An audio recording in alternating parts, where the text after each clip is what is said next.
Quantos milhares você gastou tentando comprar paz de espírito? Quantas vezes você disse a si mesmo que está preparado porque o equipamento está lá, porque as caixas estão empilhadas, porque os equipamentos parecem sérios?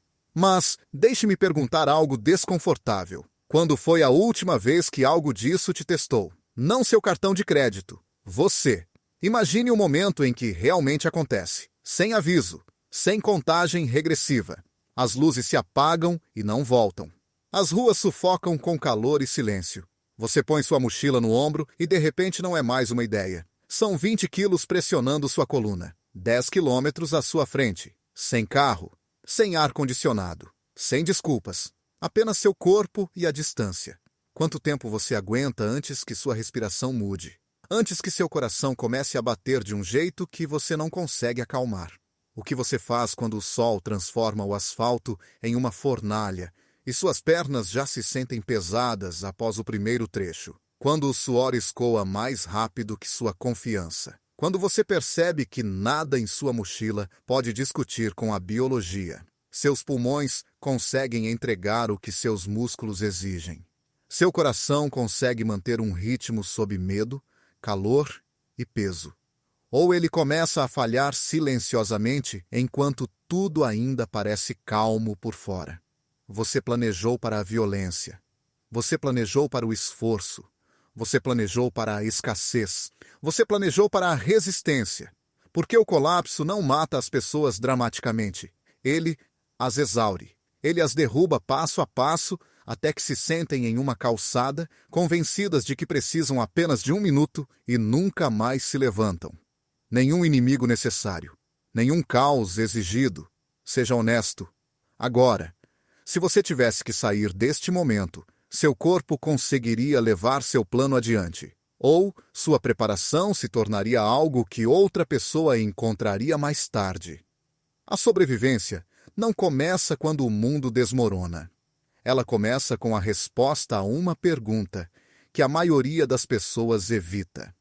Quando o conforto desaparece, você ainda é capaz de se mover. A maioria das pessoas imagina o colapso como algo externo. Uma explosão, um motim, uma inundação, um tiro à distância. Elas imaginam o perigo chegando de fora. O que elas nunca consideram é que o primeiro sistema a falhar é interno. Muito antes da violência te atingir, muito antes dos suprimentos acabarem, seu próprio sistema cardiovascular se torna o gargalo que decide se você avança ou colapsa onde está. Não há heroísmo nesta falha. Nenhuma trilha sonora de aviso. Apenas tontura, visão em túnel e um coração que não consegue acompanhar a demanda que você subitamente impõe a ele. Você não está negociando com medo ou coragem naquele ponto. Você está negociando com anos de comportamento sedentário acumulado. Cadeiras de escritório, aplicativos de entrega, elevadores, desculpas que pareciam inofensivas na época. Quando seu coração nunca foi treinado para sustentar esforço sob carga, ele não se mostra à altura da situação. Ele entra em pânico. O sangue é desviado dos seus membros para proteger órgãos vitais. A entrega de oxigênio cai. Músculos que deveriam te levar adiante tornam-se fracos e sem resposta. Seu kit de primeiros socorros não te ajuda aqui. Ele se torna um presente para a próxima pessoa que encontrar seu corpo. É assim que a falha do sistema se parece na vida real. Não dramática, não cinematográfica. Apenas a biologia impondo suas regras sem misericórdia. O ambiente não se importa com suas intenções. O calor não se importa com sua motivação. A distância não respeita sua confiança. A termodinâmica não se impressiona com o otimismo. Se seu coração não consegue tolerar estresse sustentado, você não tem uma segunda chance para repensar sua estratégia. O colapso não espera você se recuperar. É por isso que tantas pessoas morrem antes que algo realmente caótico aconteça. Elas não morrem de violência. Elas morrem de esforço, de carregar peso que seus corpos não conseguem metabolizar, de desidratação acelerada pelo pânico, de exaustão que nubla o julgamento e leva a decisões fatais. Esta é a parte que ninguém quer ouvir, porque ela tira a responsabilidade de governos, mercados e inimigos. e a coloca diretamente sobre o indivíduo. Você não pode passar um cartão para consertar isso. Você não pode terceirizar a resistência. A preparação sem capacidade física é uma ilusão. Ela cria uma falsa sensação de segurança que se evapora no momento em que a realidade exige movimento. A sobrevivência começa e termina com a capacidade de seu coração, pulmões e sistema nervoso funcionarem sob pressão sem suporte externo. Se não conseguem, todo e qualquer outro plano é irrelevante. A verdade desconfortável é que o colapso não mata a maioria das pessoas. Seus próprios corpos destreinados, sim. Quem te ensinou que comprar equipamento era o mesmo que se tornar capaz. Quem te convenceu de que aço, tecido e plástico poderiam substituir anos de negligência física? Pergunte a si mesmo honestamente. Quando a preparação se transformou silenciosamente em compras, quando a sobrevivência se tornou algo que você poderia encomendar, desembalar e se sentir seguro sem mudar nada em seu corpo. A indústria de sobrevivência não te treina para sobreviver, ela te treina para consumir. Ela vende a ideia reconfortante de que o equipamento pode compensar a fraqueza, que se você possuir os itens certos, você conquistou a prontidão. Mas você já notou como raramente eles falam sobre carregar esse equipamento por horas, sobre escalar com ele, sobre funcionar quando sua frequência cardíaca está alta e suas mãos estão tremendo? Por que você acha que essa parte está faltando? Olhe para o que você comprou. Seja honesto. Quanto disso se torna peso morto no momento em que seu corpo começa a falhar? 90% desse equipamento assume que você já é funcional, já móvel, já capaz de esforço sustentado. Sem isso, ele não te salva. Ele te atrasa. Ele drena a pouca energia que você tem. Ele se transforma em um passivo que você não pode se dar ao luxo de ter. A mentira é sutil, mas devastadora. Disseram-lhe que a preparação vive fora de você, que a prontidão pode ser armazenada. Mas a sobrevivência não é externa. É metabólica, é cardiovascular, é neurológica. Quando o estresse atinge, seu corpo decide o que você pode e não pode fazer, não seu inventário. E nenhuma ferramenta compensa pulmões que não conseguem entregar oxigênio ou um coração que não consegue sustentar carga. Pergunte a si mesmo: se seu nível de condicionamento físico não permite que você se mova eficientemente sob pressão, para quem é esse equipamento realmente? Para você ou para a pessoa mais forte que você, que eventualmente o pegará? Porque o colapso tem uma maneira brutal de redistribuir recursos, não para o mais preparado no papel, mas para o mais capaz em movimento. Esta é a verdade que ninguém que te vende equipamento quer que você enfrente. Equipamento não te deixa pronto. Capacidade, sim. E se a base é fraca, tudo construído sobre ela falhará no momento em que a realidade aplicar pressão. Muitas pessoas ainda se apegam à ideia errada de força. Elas acreditam que a sobrevivência pertence àqueles que parecem poderosos, aqueles com braços grossos, peitos largos e músculos visíveis. É uma imagem reforçada por filmes, mídias sociais e academias que priorizam a aparência em detrimento da função. Mas, em condições reais de sobrevivência, a força bruta é quase irrelevante.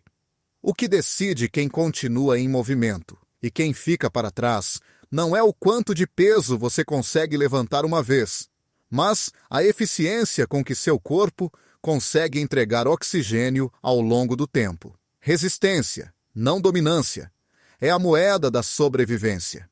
Quando seu corpo entra em estresse extremo, seja por medo, calor ou esforço prolongado, ele muda para o modo de emergência. O sangue é redirecionado para proteger o cérebro e os órgãos vitais. Se seu sistema cardiovascular for ineficiente, o oxigênio simplesmente não chega aos músculos que precisam dele. Suas pernas ficam pesadas. Sua coordenação se degrada. Movimentos simples começam a parecer impossíveis. Isso não é fraqueza de vontade. Isso é fisiologia. Um VO2 máximo baixo significa que seu sistema não consegue processar oxigênio rápido o suficiente para sustentar o esforço. Nenhuma quantidade de bravata anula esse limite.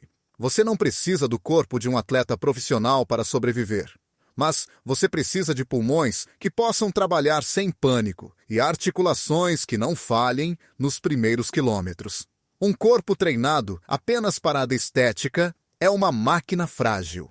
É como montar um motor de alta performance em um chassi de papelão. Ele parece impressionante até a primeira subida, o primeiro sprint, a primeira hora sob o sol. Então, ele superaquece, quebra e se torna inútil exatamente quando a confiabilidade é mais importante. A física do movimento não se importa com o tamanho dos seus músculos. Resfriamento, suor, ritmo respiratório e eficiência metabólica decidem seu destino. Se seu treinamento existe apenas para ficar bem no espelho, você construiu um corpo que se desempenha melhor sob iluminação de estúdio, não sob pressão. A sobrevivência exige algo muito menos glamouroso e muito mais implacável. Ela exige a capacidade de continuar quando o desconforto se torna constante, quando a recuperação é atrasada e quando cada passo sobrecarrega seu sistema. É aqui que a ilusão finalmente se desfaz. Força que não pode ser sustentada não é força alguma. Em um colapso, a resistência não é opcional.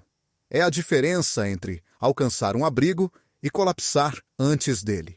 Entre ficar com sua família e se tornar um peso. O corpo que sobrevive não é o mais impressionante. É aquele que consegue respirar, mover-se e funcionar quando todo o resto está trabalhando contra ele.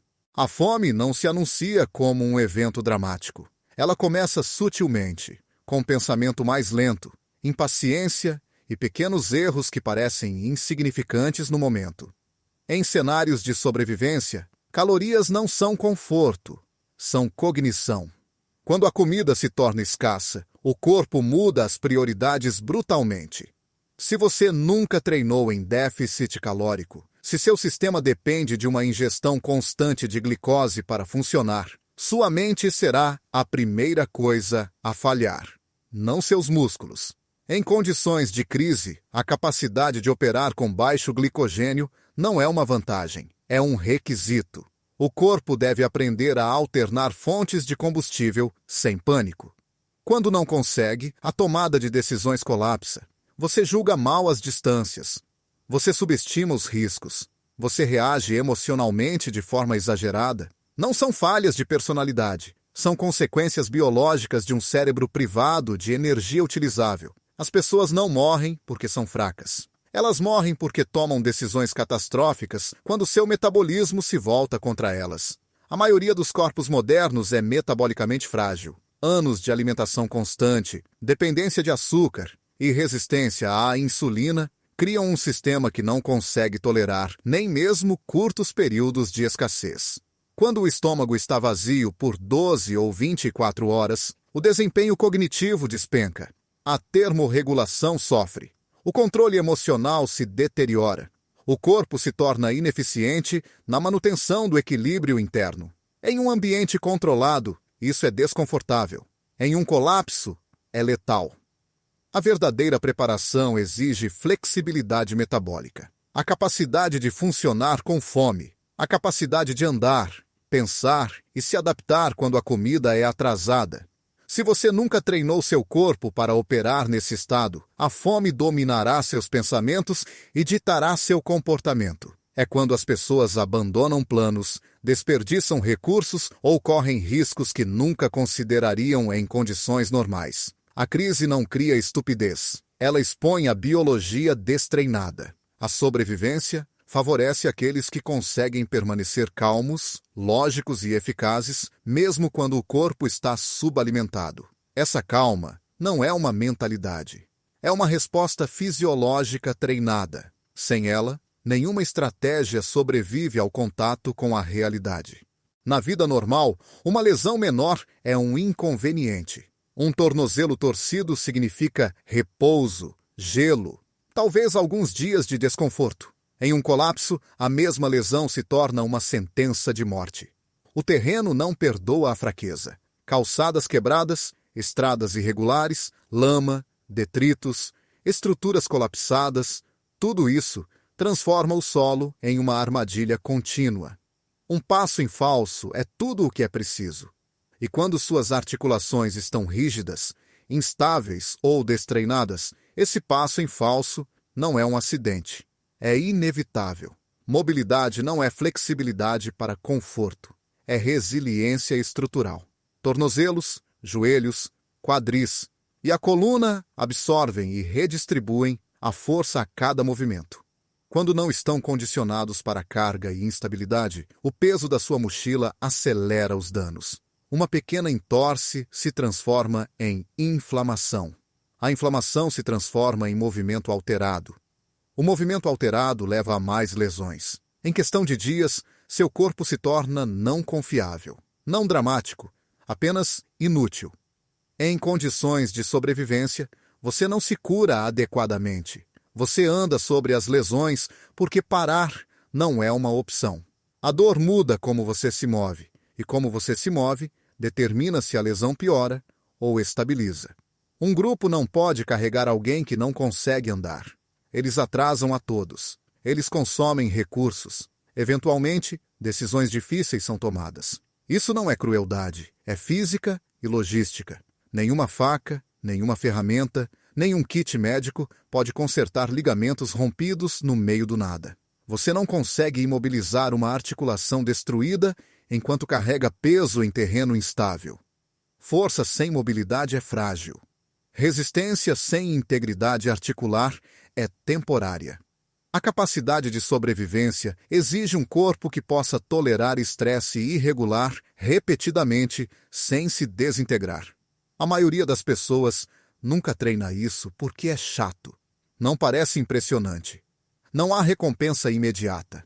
Mas, quando o ambiente se torna hostil, a mobilidade se torna a base sobre a qual tudo o mais repousa. Sem ela, a preparação colapsa mais rápido do que os suprimentos jamais o farão. Esta é a maneira silenciosa como as pessoas são eliminadas de cenários de sobrevivência, não por inimigos, mas por suas próprias articulações despreparadas. Existe uma fantasia que domina a cultura da sobrevivência. A imagem do indivíduo totalmente carregado, caminhando confiantemente com uma mochila enorme cheia de todas as ferramentas possíveis. Parece responsável, parece tático.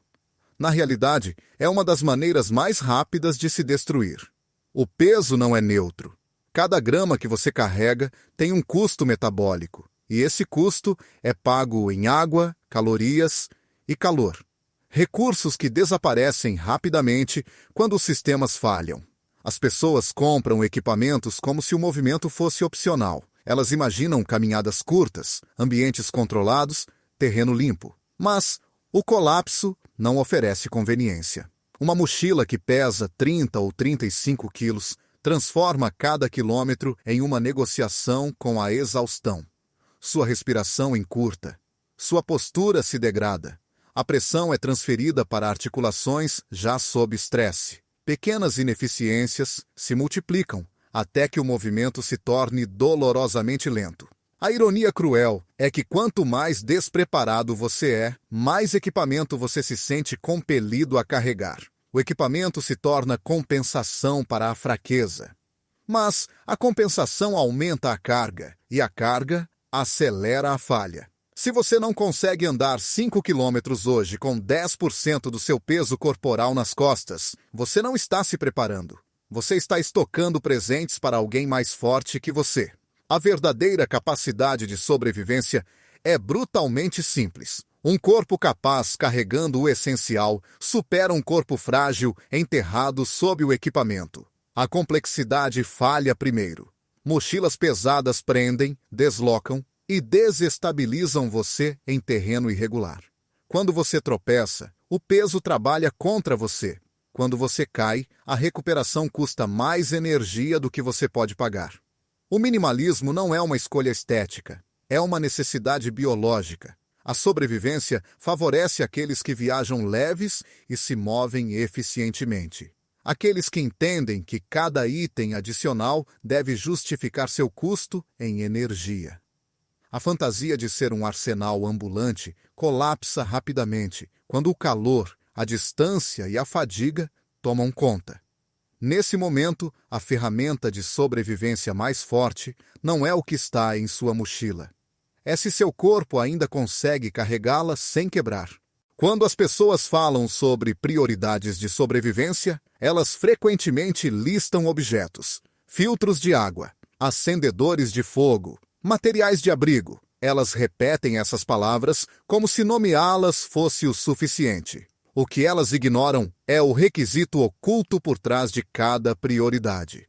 Cada uma exige esforço físico sustentado. A água deve ser carregada, muitas vezes por longas distâncias. A lenha deve ser coletada, processada e mantida.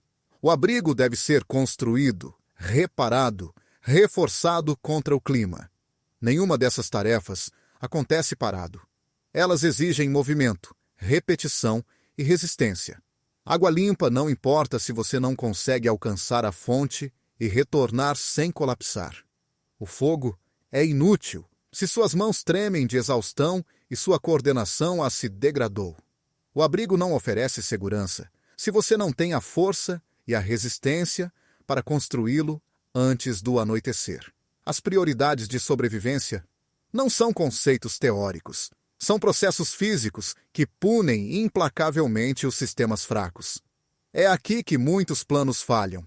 As pessoas se concentram em táticas avançadas enquanto negligenciam a base biológica que torna as tarefas básicas possíveis. Elas imaginam se defender antes mesmo de conseguirem se sustentar. Mas higiene, hidratação, calor e descanso exigem entrada física contínua. Quando seu corpo já está sobrecarregado, essas prioridades se tornam impossíveis de manter. Você não se eleva aos seus planos, você cai ao seu nível de condicionamento. Em condições adversas, mesmo tarefas simples se acumulam. Carregar água 2 vezes ao dia, coletar combustível antes do anoitecer, reparar o abrigo após o vento ou a chuva. Cada ação drena energia, cada erro aumenta o custo. Se seu sistema físico é ineficiente, você esgota as reservas mais rápido do que consegue reabastecê-las. A fadiga acumula-se. O julgamento sofre.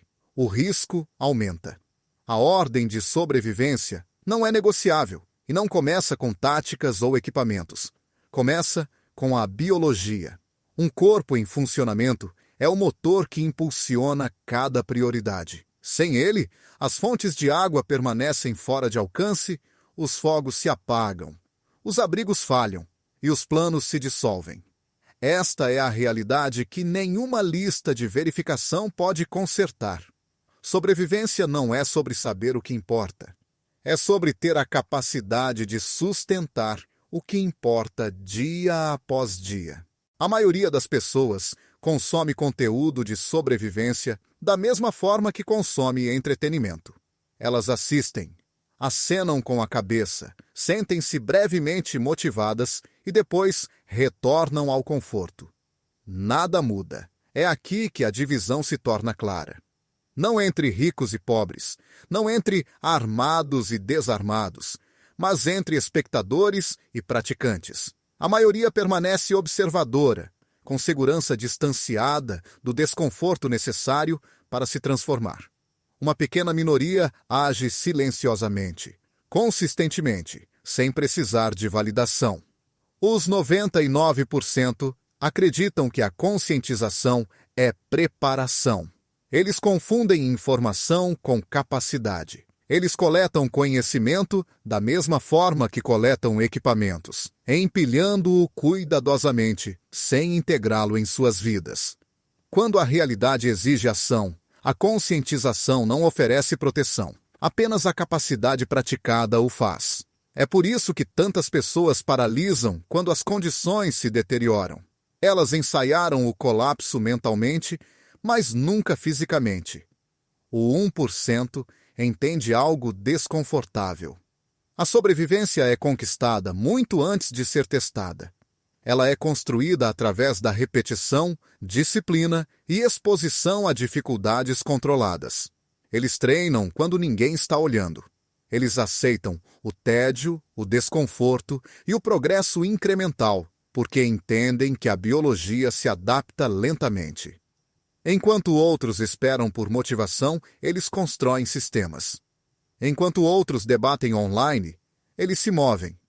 Essa divisão não é sobre superioridade, é sobre escolha. Todos os dias, você decide se reforça a fraqueza ou a reduz. O conforto te puxa para a estagnação. A disciplina te empurra para a resiliência. Quando o colapso chega, esses hábitos se revelam instantaneamente. Não há tempo para recuperar o atraso. Não há atalho. Você está condicionado ou não está? A maioria das pessoas lerá isso, se sentirá desafiada e seguirá em frente. Poucas se sentirão expostas e agirão. Sempre foi assim. A sobrevivência não recompensa intenções. Ela recompensa a preparação expressa através do corpo. Quando os sistemas falham, a diferença entre os 99% e o 1% não é conhecimento. É quem ainda consegue funcionar quando tudo dói. A história não é gentil com aqueles que terceirizam a responsabilidade. Cada colapso, cada desastre, cada período de dificuldade prolongada deixa a mesma lição para trás. A sobrevivência não é distribuída igualmente e nunca é garantida. Aqueles que resistem raramente são os que têm mais recursos. São aqueles que permanecem funcionais quando os sistemas falham. E funcionalidade não é uma característica abstrata. É algo construído deliberadamente, ao longo do tempo, com intenção. A preparação é frequentemente enquadrada como paranoia, como se reconhecer a fragilidade fosse uma falha. Na realidade, é uma responsabilidade adulta. Quando você tem pessoas que dependem de você, filhos, parceiros, pais idosos, sua capacidade física deixa de ser um assunto pessoal. Torna-se uma obrigação moral. Em momentos de crise, você não é julgado pelo que planejou fazer, mas pelo que seu corpo realmente pode executar. Você não pode carregar alguém se não pode carregar a si mesmo. Dignidade na sobrevivência não é sobre dominância ou controle. É sobre não se tornar um fardo quando as condições se tornam hostis. É sobre ser capaz de mover sua família para fora do perigo, de garantir água, de manter abrigo, de funcionar sob exaustão sem pânico. Não são atos heróicos. São responsabilidades silenciosas, repetitivas, pouco glamorosas. Mas a história se lembra daqueles que puderam cumpri-las quando importava. A vida moderna cria a ilusão de que a força é opcional, que os sistemas sempre compensarão a fraqueza pessoal. O colapso destrói essa ilusão instantaneamente. Quando a infraestrutura desaparece, a única rede de segurança que resta é sua própria capacidade. É por isso que a negligência física não é neutra. É um passivo atrasado que surge no pior momento possível. A sobrevivência não é sobre o medo do futuro, é sobre o respeito pela realidade. É sobre entender que a resiliência é construída antes que seja necessária. A questão não é se a dificuldade virá. A história responde isso claramente. A questão é se você a enfrentará como um ativo para aqueles ao seu redor ou como mais um problema a ser gerenciado. Essa escolha é feita muito antes do início da crise. A dor é inevitável. A única questão é quando você escolhe enfrentá-la. O treinamento impõe desconforto por design. Músculos queimam, pulmões se esforçam e a mente busca desculpas para parar. A maioria das pessoas interpreta essa sensação como um aviso, algo a ser evitado. Na realidade, é um convite. A dor de curto prazo, escolhida voluntariamente, constrói tolerância que te protege de um sofrimento muito maior mais tarde. O arrependimento, por outro lado, é permanente. Em um colapso, não há período de recuperação. Não há segunda tentativa. O custo da negligência é pago de uma vez e é implacável. O corpo ou funciona ou falha. As pessoas gostam de acreditar que estarão à altura da ocasião, que a adrenalina as levará adiante. A adrenalina desaparece rapidamente. O condicionamento, não. Disciplina não é sobre intensidade. É sobre consistência. Pequenos e repetidos atos de esforço remodelam a biologia ao longo do tempo. A capacidade cardiovascular aumenta.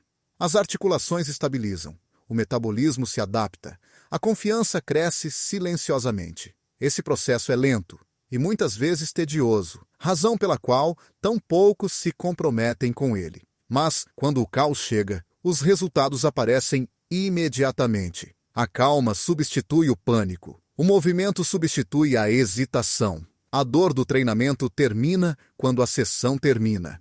A dor da despreparação começa quando não há escape. Uma constrói resiliência, a outra expõe a fragilidade. Esta é a escolha que a maioria das pessoas adia até que seja tarde demais.